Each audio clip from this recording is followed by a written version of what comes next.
Bonjour à tous, je suis Émilie et je suis ravie de vous accueillir pour un nouvel épisode de La Page Blanche. Dans ce podcast, j'invite des auteurs pour parler avec eux d'écriture, de leur parcours, de leur processus créatif. Mon objectif, c'est de raconter deux histoires, celle d'un roman bien sûr, mais aussi celle de l'écrivain qui se cache derrière. C'est aussi l'occasion d'en apprendre un peu plus sur le métier d'auteur, dont on a une certaine image qui fait parfois rêver mais qui pourtant n'est pas sans difficulté. On parle ainsi du cheminement de l'auteur, de livres, d'éditions, des joies et des doutes qui accompagnent l'écrivain au quotidien. Et j'espère à travers ces discussions partager avec vous des idées de lecture, mais aussi une autre vision de l'écriture. Mon invitée du jour est Sophie Astrabi, l'auteure du Pacte d'Avril qui vient tout juste de reparaître chez Livre de Poche. Alors j'ai découvert Sophie sur Instagram, un peu par hasard je dois le dire. J'ai été tout de suite séduite par ses publications, son style, son écriture qui transparaît entre les lignes d'un simple post, mais aussi par son humour. Des textes fins, ciselés, avec juste ce qu'il faut d'ironie et d'esprit. Bref, tout ce que j'aime. Il ne m'en fallait pas plus pour m'inciter à lire son premier roman, Le Pacte d'Avril. Sophie est quelqu'un de très accessible. Entre nous, le tutoiement était tout à fait naturel. C'est quelqu'un aussi de très ouvert et de très sincère quant à la réalité de son métier, et ça j'ai vraiment beaucoup apprécié. J'avais 1 milliard de questions à lui poser sur son roman, mais aussi sur ses débuts en tant qu'écrivain. On en a donc profité pour parler auto-édition, dont on ne parle finalement pas beaucoup, et vous verrez que tout ce que Sophie a à dire sur le sujet est très intéressant. On a évoqué aussi la relation auteur-éditeur et la position parfois délicate qu'on peut avoir quand on publie son premier roman.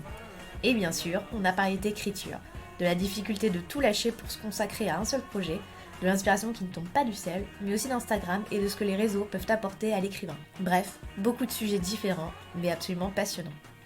Qui dit nouvel épisode dit aussi nouvelle condition d'enregistrement. Cette fois-ci, j'ai posé mon micro dans un café parisien. Mais pour être parfaitement honnête et transparente avec vous, à l'origine, je devais être équipée de micros spécifiques pour justement pouvoir enregistrer à l'extérieur dans les meilleures conditions possibles, mais finalement, j'ai pas pu les avoir cette fois-ci.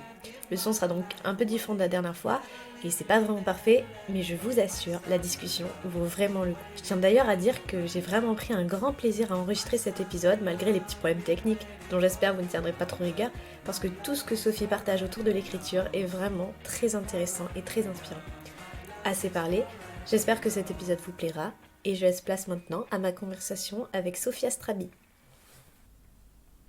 Bonjour Sophie, ça me fait vraiment plaisir de t'avoir dans le podcast parce que je vais pouvoir discuter avec toi du roman et je trouve qu'il y a vraiment beaucoup de choses à dire, à la fois sur le livre et sur ton propre parcours d'auteur. Je pense que ça va être intéressant, j'espère, pour ceux qui nous écoutent. Pour commencer, je vais résumer brièvement le Pacte d'Avril, mais sans trop en dire parce que j'aime pas trop qu'on déflore un livre, mais c'est quand même pour un peu poser le décor et situer un peu les choses. Dans la vie, il y a toujours ce moment où on commence à regarder un peu derrière soi et on regarde aussi le moment présent et on se demande ce qu'on a bien pu faire entre les deux. On a fait les bons choix, est-ce qu'on aurait pu prendre une voie différente ? Est-ce qu'on a évolué ? À quel avenir est-ce qu'on peut prétendre ? Bref, ce genre de questions un peu existentielles qu'on peut se poser à 30, 40 ou 50 ans. Et pour Avril, le personnage principal de ton roman, cet âge-là, c'est 35 ans. Et c'est pas tout à fait un hasard si le fait d'avoir précisément cet âge-là la perturbe un peu. Ce qui la trouble au moment de fêter cet anniversaire, c'est le souvenir d'un pacte noué quelques années plus tôt avec son ancien amoureux Jean. Un pacte qui stipulait qu'à 35 ans, s'ils étaient seuls de leur côté, ils pourraient éventuellement se retrouver. Est-ce que ce résumé volontairement concis te paraît bien et suffisant ? Il est parfait. Super.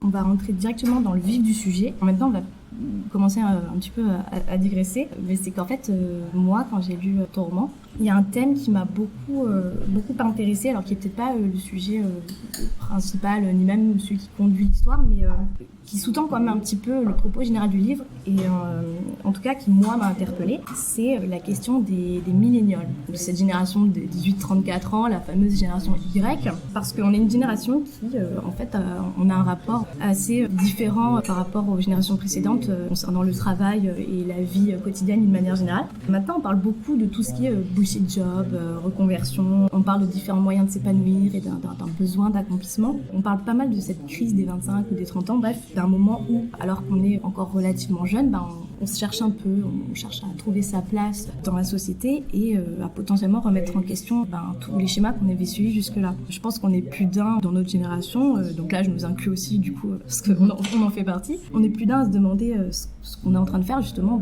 de nos vies. Ça veut pas dire qu'on est particulièrement malheureux, mais la question se pose quand même. Et on voudrait faire des choses qui soient synonymes d'accomplissement, d'épanouissement personnel et surtout arrêter de ressentir potentiellement cette pression de la société dans la vie professionnelle, sociale, amoureuse qui est plus ou moins marquée, plus ou moins insidieuse. Et du coup, moi personnellement, je me suis pas mal reconnue dans le personnage d'Avril.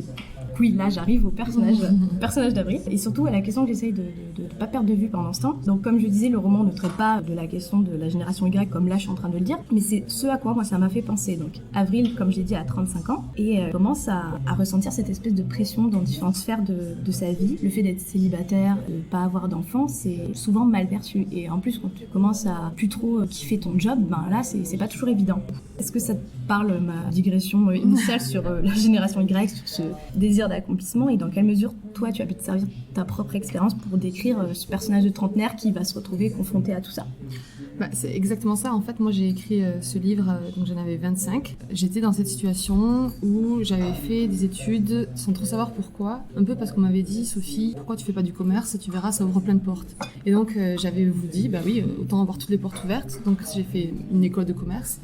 Et donc justement, quand j'ai été diplômée, je m'étais spécialisée en marketing, toujours dans cette idée d'ouvrir les portes, et notamment dans la grande consommation, parce que la grande consommation, ça ouvre plein de portes. Une fois qu'on peut vendre un dentifrice, on peut vendre beaucoup de choses. Et je me suis retrouvée donc à mon premier travail, à travailler pour un grand journal. Pour le coup, ça n'a rien à voir avec la grande consommation. Et j'étais hyper déçue par les tâches que j'avais à faire par rapport à ce qu'on nous dit qu'on fera quand on est en études supérieures. Et je me suis dit, c'est pas possible, je peux pas perdre mon temps, parce que c'est vrai que j'ai un grand rapport au temps, mais je pense qu'on en parlera aussi. Je peux pas perdre mon temps à faire ce travail qui me plaît pas du tout, qui m'épanouit pas. Et je me suis posé la question, qu'est-ce qui m'épanouirait vraiment, du coup? Et c'est là qu'est venue l'écriture. Et donc j'avais que 25 ans, donc j'ai voulu dans le roman aller plus loin, donc en me mettant avec plus de pression, donc en mettant 10 ans de plus, parce que c'est vrai qu'on a encore 35 ans à avril. Plus de pression à 35, je pense qu'à 25. Mais j'ai eu aussi ce problème-là en me disant, quand j'ai annoncé à mes parents que je voulais démissionner pour écrire un livre alors que j'avais un CDI, je te laisse deviner leur réaction. Oui, c'est cette pression-là, effectivement, de la société, mais aussi en fait de son propre entourage, qui doit pas être évident. Et en tout cas, moi j'ai vraiment aimé que tu traites de tous ces sujets de manière très fine, en fait, parce que le personnage d'Avril ne se réveille pas tout d'un coup en disant c'est bon, j'en ai ma claque, je plaque tout et je refais ma vie. Bon, il y a bien un déclic au démarrage, mais finalement le déclic, il y a quand même du temps à se mettre en place. Tout ça, ça va se faire petit à petit, ça débouche pas sur une révolution personnelle imminente. Elle met du temps à comprendre comment avancer, comment faire bouger les choses dans sa propre vie. Et moi je trouve ça assez subtil parce que c'est ça qui, je trouve, permet de renforcer l'identification du lecteur au personnage. Ce questionnement d'Avril, cet apprentissage, va d'abord se traduire par un retour vers le passé, à travers le motif du souvenir qui est symbolisé donc par le fameux pacte dont je parlais dans l'introduction. Comment t'es venu ce thème et cette idée du pacte? En fait, je trouvais que globalement, il y avait beaucoup de gens qui l'avaient fait, ce pacte. Et je trouve justement c'est un peu symptomatique de cette génération qui se dit parfois, est-ce qu'il vaut mieux pas avoir une roue de secours qu'une super roue qu'on aurait choisie? Et je trouve ça drôle de se dire que parfois, la situation, on préfère qu'elle soit pas idéale, mais avoir une situation que pas en avoir du tout. Et donc c'était surtout cette idée-là. Et puis du coup, ça permettait d'aborder le thème de la pression sur la vie sentimentale. Parce que du coup, comme tu disais, il y a le thème professionnel. Et donc là, c'était aussi le thème de la vie sentimentale. Et donc ce fait-là, le pacte, c'est aussi, comme tu disais, de savoir est-ce qu'on se tourne vers le passé ou est-ce qu'on choisit le futur. Et donc c'était une décision à prendre et qui m'intéressait. Justement, je trouve que le pacte d'Avril, en fait, c'est un roman qui parle du temps, tout simplement, du temps qui passe à différentes échelles et dans différentes mesures. Il y a bien sûr cette angoisse de l'avenir. Avril, qui, beau être encore jeune, elle a l'impression que peut-être une partie de sa vie est déjà derrière elle et elle voit pas trop forcément de perspective d'avenir, justement. Et c'est pour ça qu'elle se raccroche à son passé.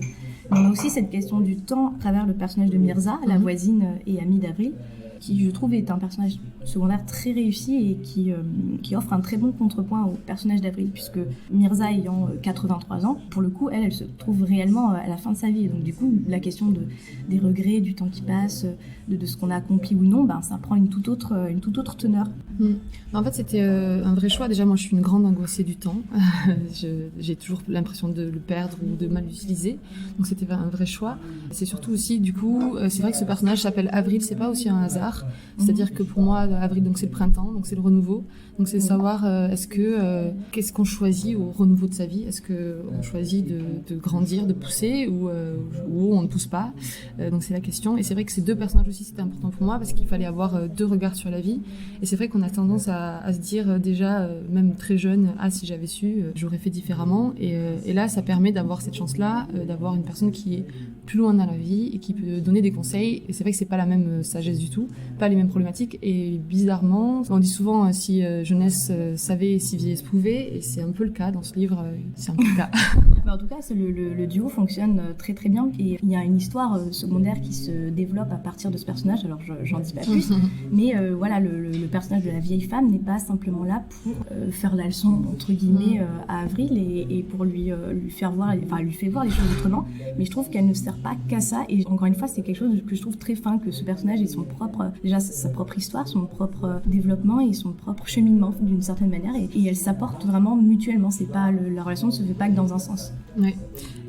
C'est vrai que les personnes âgées, alors justement, je lisais le livre de Delphine Vigan qui disait on ne dit pas personnes jeunes, alors pourquoi on dirait personnes âgées, il faut dire les vieilles. Je trouve ça génial. Mais c'est vrai que le personnage de Mirza, elle a sa propre histoire et c'est vrai que souvent quand on regarde les vieilles personnes, on a tendance à trouver qu'elles se ressemblent toutes.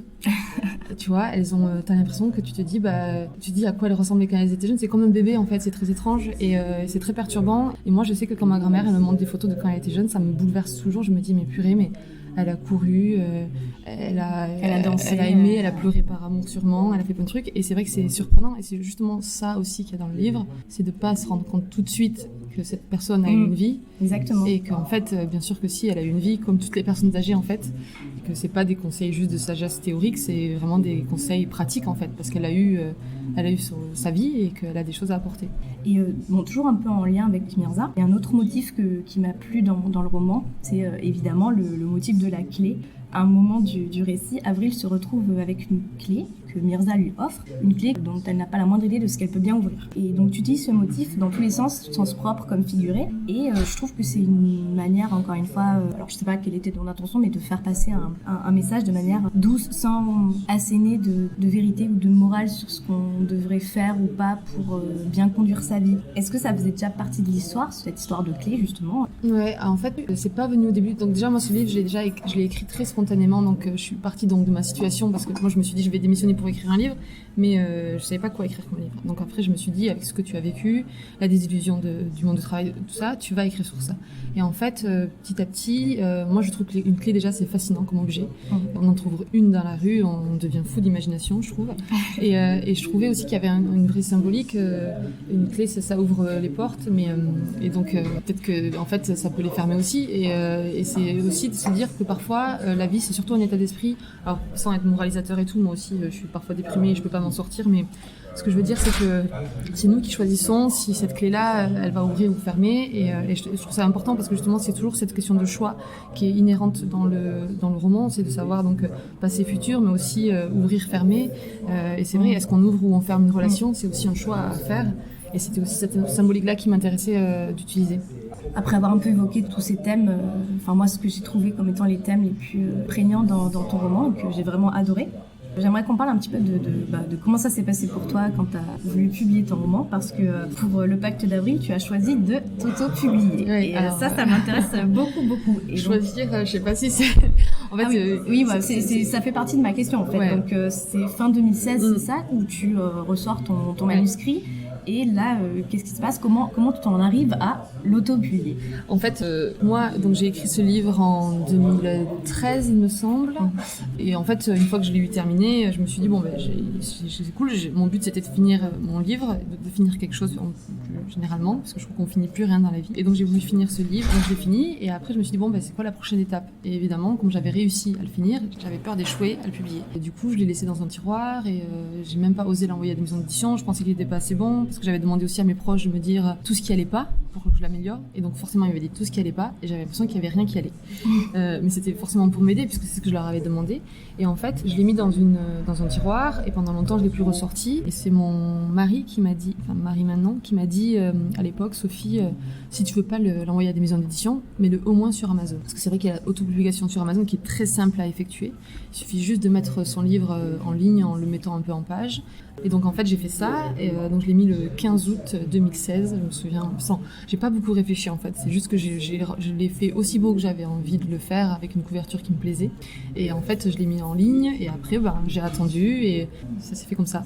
Tu dis que tu n'as pas voulu envoyer le manuscrit à des maisons d'édition parce que tu trouvais que c'était pas assez bon, mais est-ce que, avec le recul, tu penses que c'était justifié ou vraiment l'auto-édition c'était la seule solution? D'ailleurs, il y a aussi moi je pense au fait que quand tu envoies un manuscrit à une maison d'édition, en fait tu l'envoies à une date précise, mais en fait au-delà d'avoir une réponse négative, tu peux attendre des mois et des mois avant d'avoir une réponse. C'est vrai que le publier sur Amazon, comme tu dis, non seulement c'est facile, mais en plus c'est immédiat et instantané. C'est vrai que j'avais pas pensé forcément à ça. J'avais surtout pensé aussi à la démarche d'envoyer à des maisons d'édition dont on nous parle beaucoup, qui est déjà l'imprimer, ça coûte quand même de l'argent, il faut l'imprimer, il faut le relier, il faut le mettre dans une enveloppe et l'envoyer.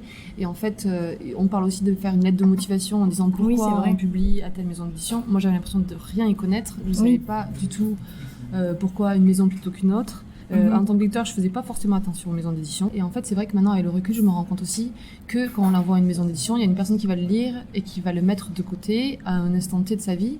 Et moi, clairement, je suis partie de ces lecteurs qui peut lire un roman à un moment ou un autre et j'aurais pas du tout la même avis dessus.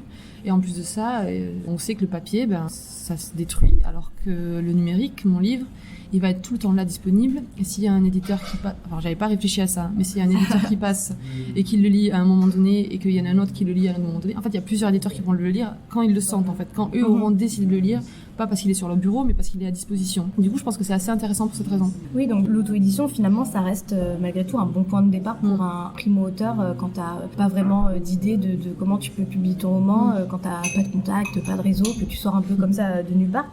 C'est une manière un peu de court-circuiter le système traditionnel, mais en fait, c'est une bonne chose.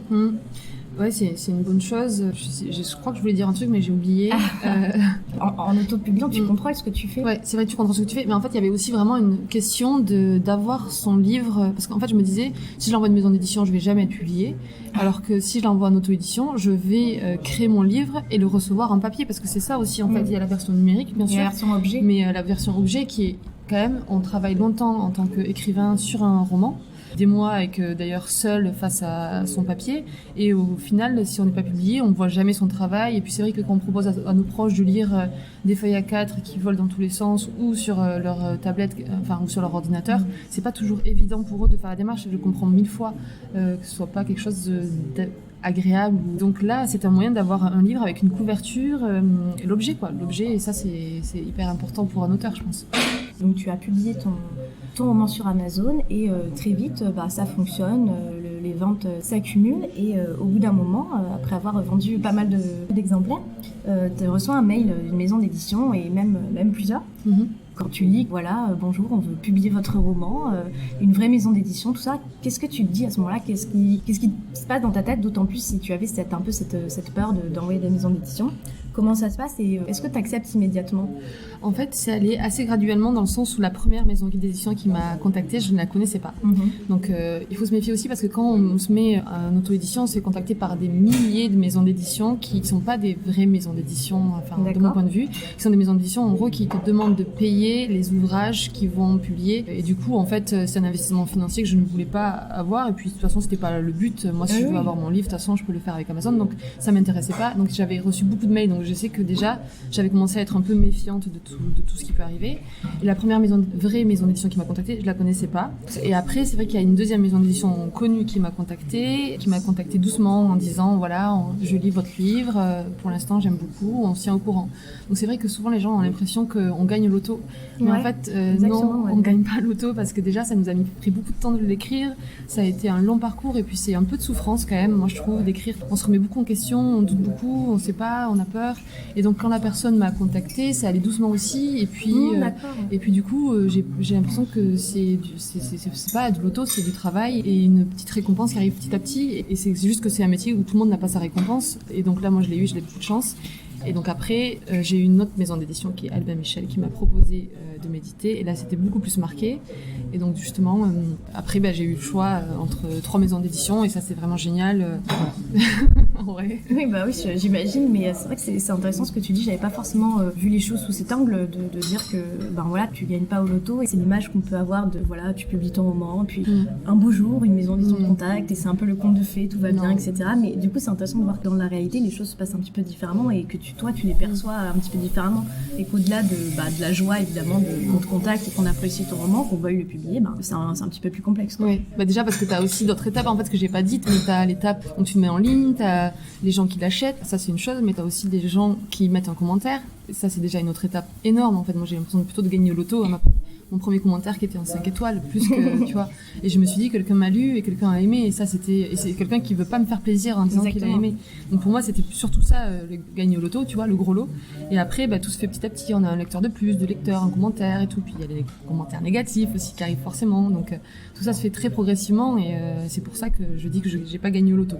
Et j'en profite donc qu'on parle de la maison d'édition pour poser une question en rapport avec la relation auteur-éditeur, qui est un autre sujet qui m'intéresse pas mal, avec un exemple qu'on a déjà évoqué ensemble, qui est donc la couverture du Pacte d'Avril, parce que y a quand même des choses à dire sur cette couverture. Bon, moi, à titre personnel, cette couverture, c'est pas vraiment ma tasse de thé, et d'ailleurs, je sais pas si, en tant que lectrice, j'aurais même remarqué ce livre dans une librairie, mais bon, ça, c'est pas vraiment le problème.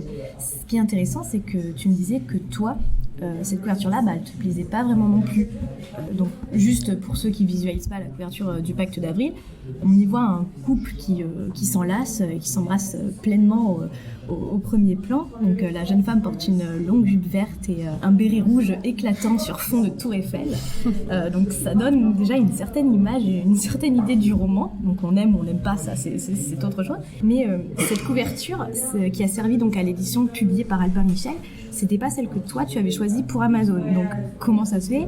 Comment tout ça s'est décidé ? Et si c'était à refaire, est-ce que tu ferais les choses différemment ? Alors oui, effectivement, la première édition Amazon, c'était une édition plutôt abstraite avec plein de fleurs, un peu sauvage jungle, quoi, on va dire. En fait, chez Albin Michel, au début, on était partis sur la même couverture, donc j'étais très contente parce que je l'aimais beaucoup et surtout, on nous disait souvent qu'elle était très jolie. Et petit à petit, ils se sont dit surtout que c'était pas assez évocateur du livre. Donc on a fait plusieurs propositions et en fait, on est arrivé à ce genre d'image où c'est un couple qui s'embrasse. Donc moi, il y a plusieurs points qui me vont pas. Déjà, ça me correspond pas beaucoup avec ma personnalité. Moi, je n'aurais pas acheté ce livre avec cette couverture, clairement. C'est honnête de le dire, mais... Ouais, parce que déjà, moi, je suis assez pudique, donc les bisous, c'est pas un truc qui me plaît beaucoup. Et puis, je n'aime pas acheter un livre où on voit les visages, parce que déjà, moi, je préfère imaginer. Et puis, même si j'en tiens pas beaucoup rigueur quand je le lis, après, j'oublie vite ce qu'il y a sur la couverture. C'est quelque chose qui me dérange quand même. Et puis, c'est vrai que je comprends pas trop ce côté Tour Eiffel. Il y a aussi que je trouve que l'histoire d'amour, on a l'impression que c'est le point central parce que c'est une histoire de pacte, mais en fait, elle l'est pas non plus. Enfin, il y a une histoire d'amour en fait comme dans tous les livres. Ouais. C'est ça qui m'énerve un petit peu, c'est que c'est vite catalogué en romance plus, alors qu'en fait dans tous les livres il y a une histoire d'amour. Je connais pas un livre qui a pas d'histoire d'amour. Enfin, même si elle est dans le passé, dans les souvenirs, il y a toujours une histoire d'amour. De toute façon, l'amour ça dirige le monde. Alors. Oui, et c'est ça que j'ai trouvé entre guillemets dommage, c'est qu'on peut cataloguer du coup le roman en simple entre guillemets romance, alors que c'est beaucoup plus que ça. Et c'est pas pour moi le thème principal. C'est tout ce que j'ai évoqué précédemment qui fait vraiment toute la saveur du livre. Et ça reste un sujet évidemment fascinant, mais comme tu dis, il y en a dans tous les romans et c'est pas forcément le sujet central. Et du coup, le choix de cette couverture s'est arrêté. T'as pas eu envie d'imposer un peu ta vision, de dire non, c'est pas cette couverture qui me plaît le plus. Enfin, je sais pas trop comment ça se passe. Du coup, moi j'ai dit qu'elle me plaisait pas à mon éditrice, mais après c'est compliqué parce que c'est vrai qu'une maison d'édition c'est du commerce quand même, faut pas oublier. Faut dire aussi que c'est mon premier roman et je sais pas comment ça se passe exactement, et j'étais un peu timide en me disant c'est déjà Albin Michel, sois contente déjà. La couverture, est-ce que vraiment tu dois te battre, est-ce que j'avais vraiment aussi envie de passer pour la chiante en fait. Bah oui, je comprends bien. Et en fait, je me rends compte là parce que je rencontre pas mal d'auteurs et on discute beaucoup de tous les sujets. Et en fait, la couverture, c'est souvent un problème. On n'est pas très. Alors moi, je pensais que c'était parce que j'étais un primo-roman et que j'étais un peu fragile et pas très battante sur ces genres de... Enfin, j'aime pas trop le conflit, quoi. Et en fait, je me rends compte que beaucoup d'auteurs se retrouvent dans la même situation, à pas être fans de leur premier livre, mais aussi des livres qui suivent. Parce que voilà, c'est la rencontre d'une personne qui écrit et d'un milieu qui doit vendre, en fait. Ouais, bah, ça aussi, c'est quelque chose dont j'avais pas forcément conscience. Et je pense qu'en tant que lecteur, c'est vraiment un truc qu'on ne connaît pas du tout.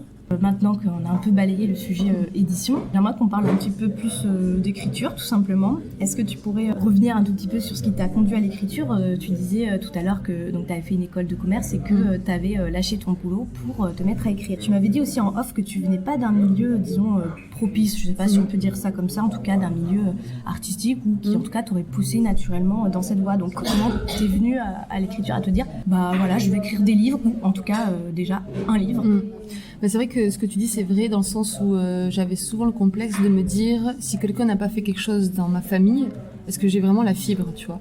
Et je dis souvent cette phrase, les chiens ne font pas des chats, c'est ce que j'avais en tête. Et en fait, c'est faux. On peut très bien être la personne à l'origine d'une lignée. Et c'est vrai que moi, j'étais vachement complexée, entre guillemets, en me disant, mon père, il travaille dans une banque, ma mère fait plutôt de l'administratif.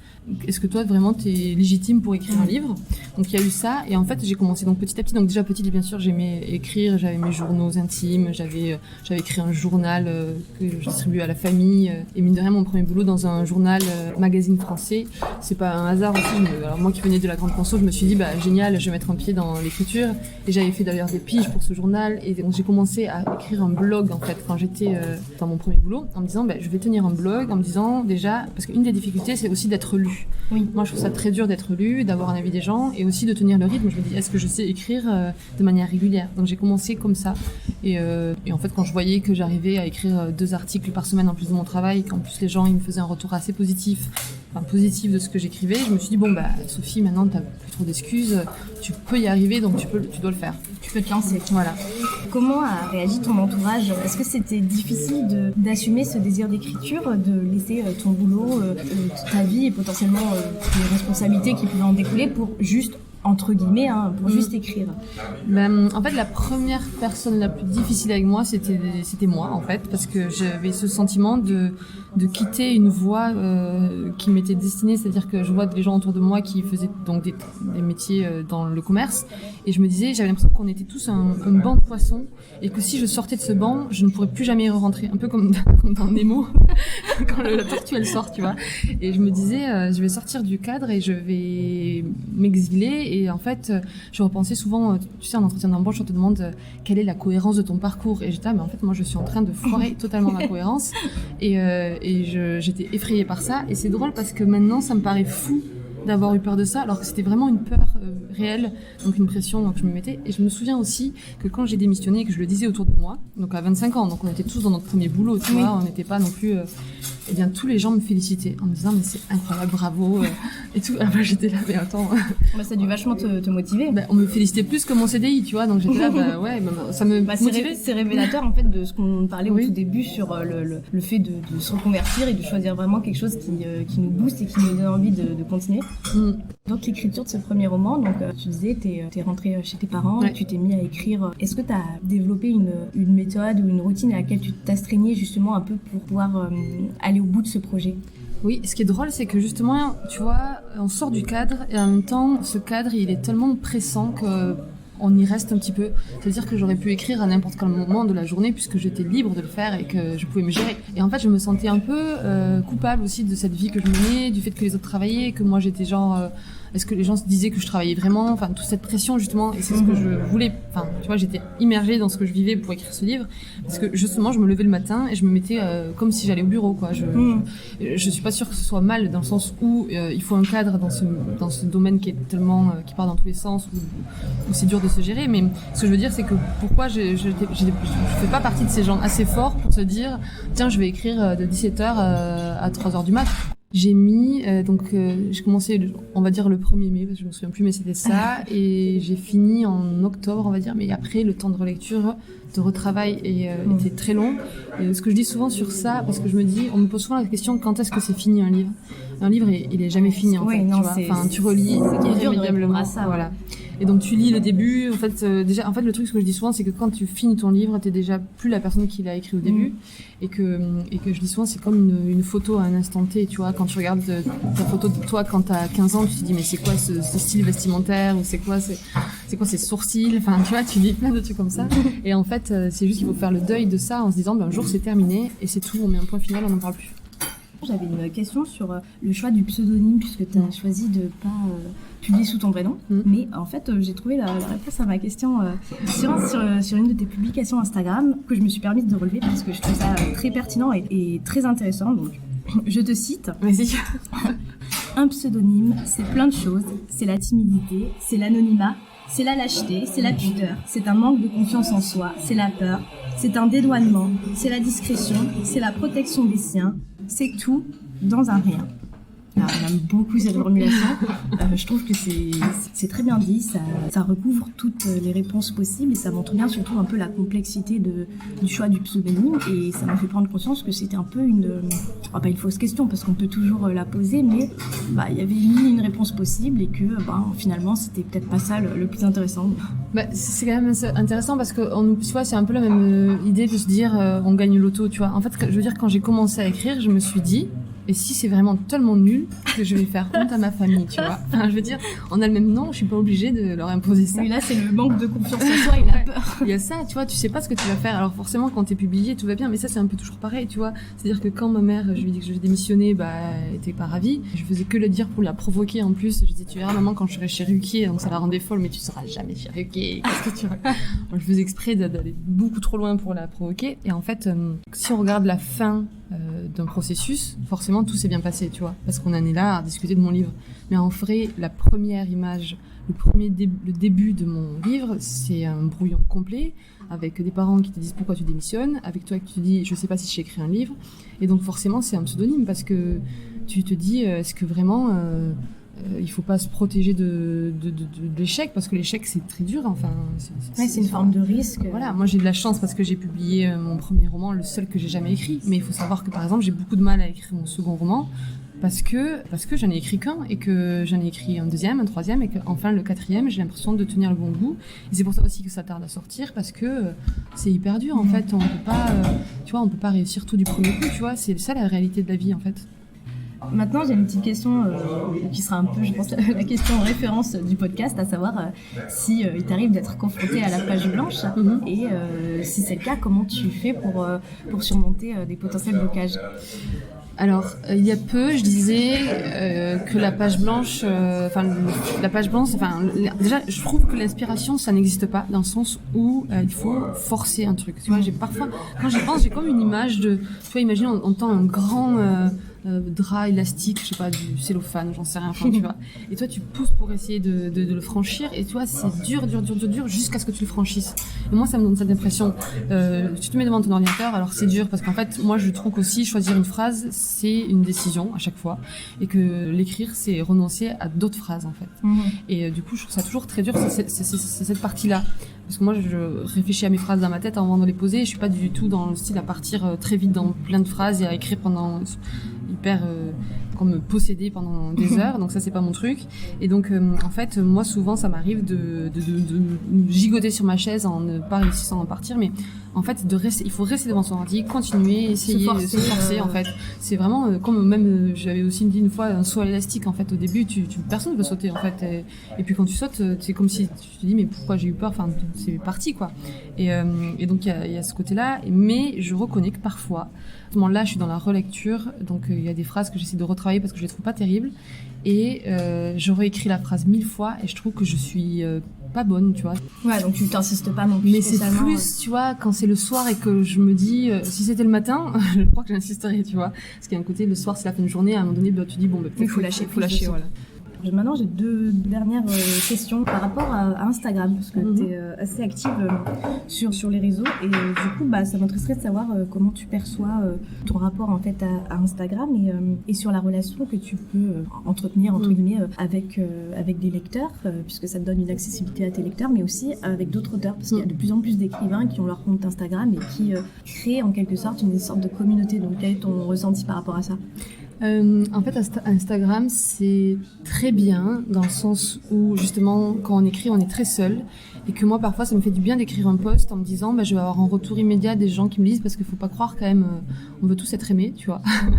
Et donc, quand t'écris, c'est aussi un moment où tu te dis les gens vont te dire que c'est bien ce que t'écris. Et donc, ça te permet aussi de te redonner un peu de pouvoir et pas de pouvoir, mais en gros de motivation dans l'écriture de ton roman. Donc, moi, j'aime bien faire ces pauses-là aussi pour avoir un retour immédiat. Parce qu'un livre, c'est pas un retour immédiat. Donc, il y a ça. Après, c'est toujours agréable, du coup, de sympathiser avec des gens qui lisent les livres, de se regarder les livres qui marchent. Après, il y a aussi la relation avec l'auteur que je trouve vraiment géniale, parce que on peut croire que c'est un milieu compétitif, et je pense que ça l'est quand même, tu vois.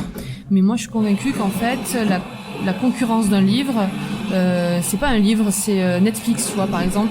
Mais si tu lis un livre que t'as aimé, tu vas avoir envie de lire un autre livre. Et donc du coup, en fait, c'est un genre d'effet boule de neige positif. Donc je pense et puis voilà, on vit les mêmes trucs. C'est un métier quand même hyper fou.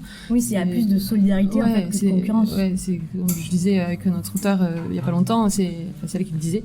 C'est la machine à café, tu vois, pour nous de se rencontrer. Ouais. Tu vois, tu discutes de tous les problèmes qu'il y a, parce qu'il y en a. C'est comme une entreprise en fait. Donc il y a des problèmes aussi. Donc oui, c'est des collègues en fait. Ouais, d'une certaine manière, ça permet un peu de rencontrer d'autres collègues là où on n'aurait pas forcément l'occasion. Ouais. Après, c'est hyper frustrant aussi Instagram, dans le sens où tu vois 1000 livres. Moi, quand je rentre dans une librairie, je suis angoissée. Vraiment, je me dis mais à quoi je sers vraiment, j'ai besoin d'apporter ma pierre à tout ça. Donc moi, c'est pas un effet hyper positif. Et Instagram, c'est vrai que ça peut le faire aussi, parce que voilà, moi je trouve qu'il y a un côté aussi des coups de cœur partout, et tu te dis en gros le coup de cœur, c'est presque je l'ai lu, donc si toi t'as pas le coup de cœur, ça veut dire que t'es naze presque, tu vois. Donc il y a vite un côté hyper frustrant. Mais là, je commence du coup vraiment à couper, genre éteindre mon téléphone. Ouais. Parce que c'est vraiment une frustration en fait. Je pense que personne ne le dit, mais je pense que tout le monde le pense. Ouais, tout le monde finit par le penser. Je pense que ça, c'est encore assez peu évoqué sur Instagram, mais je pense qu'on est plus d'un à avoir souvent ce ressenti. Ma dernière question, qui est un petit peu liée à ça, une petite question bonus, c'est que en parallèle de ton compte Instagram perso, tu as un autre compte qui s'appelle Les Petits Portraits. Ah oui. Oui. Moi, j'aime beaucoup ce compte-là, et du coup, j'avais envie que tu m'en parles un petit peu plus. Si tu as envie, qu'est-ce que c'est que ce compte des petits portraits et comment ça t'aide? En fait, moi, je rêve de savoir dessiner, et mon rêve ultime aussi, c'est de faire une BD. Et parce que j'adore les BD. Et en fait, je dessine pas très bien à la base, on va dire. Et enfin, il faut aller voir le premier dessin des petits portraits et de voir le dernier. Je trouve qu'il y a vraiment une évolution. Et c'est vrai que c'est aussi important de se dire que dans la vie, il faut pas forcément être bon pour faire quelque chose. Il faut juste le faire et continuer de le faire. Et il y a une phrase que je dis souvent, c'est que 100% des personnes qui ont réussi avaient essayé. Et en fait, c'est ça. Donc, je me suis mis à faire ça. Et en fait, je me suis dit, mais toi, t'aimes dessiner, mais qu'est-ce que tu vas apporter justement à tous ces dessins qui existent déjà? Et en fait, je pense que c'est le côté, j'adore créer des personnages. Et donc, les premiers petits portraits sont des portraits que j'ai complètement inventés en écoutant des gens ou en ayant mes propres idées ou en essayant un peu de moi. Et en fait, ça a plu à des gens qui m'ont dit, j'aimerais bien que tu me fasses mon petit portrait. Et en fait, je trouve qu'on se rend compte que dans la vie, on est tous uniques, mais on n'est pas souvent conscient de notre unicité. Et surtout, on est dans un monde où tu arrives en entretien et tu dois dire, oui, alors moi je suis perfectionniste, tu vois, enfin t'es là, génial. Mais la vraie essence de la personne, elle est dans, moi, je mets le lait après les céréales, moi, je compte les étages d'un immeuble. Et je trouve que c'est ça qui est génial en fait, c'est les petits trucs qui les te petits rendent... détails. Et c'est génial parce que maintenant, du coup, il y a des gens qui me demandent de leur faire. Donc moi, j'ai un petit questionnaire de base en disant, voilà, il y a ça à répondre, répondez. Mais après, je les pousse à aller plus loin parce que c'est vrai que spontanément, on dit, moi, j'aime bien les couchers de soleil, tu vois. Enfin, oui, il faut aller plus loin. Faut creuser un petit peu. Donc voilà, et c'est fou parce que les gens ne se rendent pas compte, mais c'est surtout que quand je demande aux gens de demander à leurs proches, je suis toujours trop émue de voir à quel point les proches ont tous répondu de la même manière aux questions. Et tu te dis, mais c'est fou, les gens, ils s'aiment, parce qu'ils savent des choses les uns des autres. Et en plus, ils ont vraiment des traits de caractère hyper marqués. Et moi, j'ai toujours rêvé d'avoir un caractère hyper marqué. Je trouve ça génial ah oui, j'adorerais qu'on dise de moi, ah, Sophie, elle est vraiment comme ça. Hein. Ça c'est vraiment du Sophie, tu vois. Et j'adorerais, tu vois. Donc, c'était un peu ça l'idée. Je trouve ça vraiment très, très sympa. Et j'invite tout le monde à aller voir, à jeter un petit œil sur ces petits portraits, parce que c'est un peu drôle, c'est décalé, et puis ça fait du bien. Merci beaucoup. Merci. J'invite encore une fois tous ceux qui ne te connaîtraient pas encore à te suivre sur Instagram et puis surtout à découvrir Le Pacte d'Avril parce que c'est un très beau roman. On ressort de cette lecture très optimiste et très apaisée et franchement ça fait du bien. Donc merci beaucoup à toi. Merci. Un énorme merci à Sophie Astrabi d'avoir accepté de répondre à mes questions. Vous pouvez la retrouver sur Instagram sur le compte Sophie-Astrabi. Et pour rappel, le Pacte d'Avril vient tout juste de paraître en petit format chez Livre de Poche. Pour ne rater aucune nouvelle publication de la Page Blanche, pensez à vous abonner sur SoundCloud, Spotify ou les plateformes d'Apple et Android. Si vous appréciez le podcast, le meilleur moyen de me le dire, c'est d'aller mettre une note et un petit commentaire sur iTunes. Je sais, c'est vraiment le truc barbant par excellence, mais c'est vraiment ça qui me permet de donner au podcast une plus grande visibilité et qui l'aide à se faire connaître. Donc si vous avez 2 petites minutes pour faire ça, ça serait vraiment super. Si par ailleurs vous souhaitez me contacter, n'hésitez surtout pas à le faire sur Instagram via mon pseudo Émilie Dezelienne. Un grand merci à vous parce que vous avez été assez nombreux à me faire des retours très positifs sur le premier épisode. Donc ça me fait vraiment très plaisir. J'espère que cette discussion vous aura plu et je vous dis à très vite pour un nouvel épisode de la Page Blanche.